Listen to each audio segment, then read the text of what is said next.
What am I doing and why? Episode number 6. Decent sized live oak spar with a pretty heavy lean.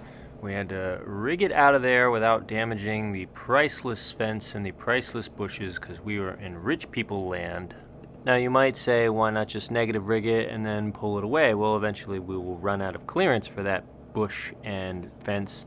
Or why not slab it and throw the slabs? Well, because that little patch of concrete right there makes it kind of impossible. It's exactly where I would want to have thrown it. I could have quartered it.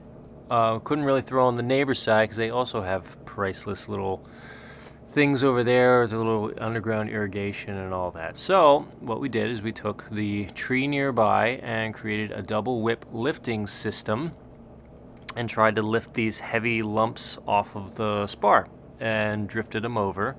So there was GRCS on the other tree.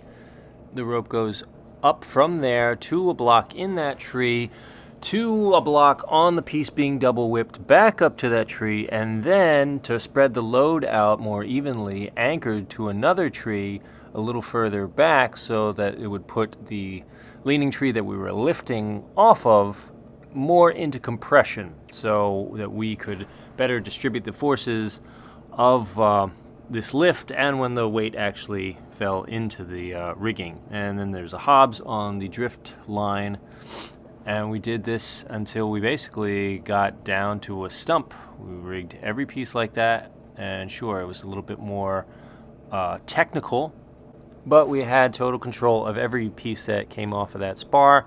And in my opinion, except for a little bit of setup time, less labor intensive than just standing there quartering on a leaning spar, trying to throw over your shoulder or onto a crash pad.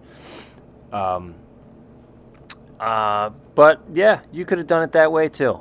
But this is how I did it, and this is why I did it that way.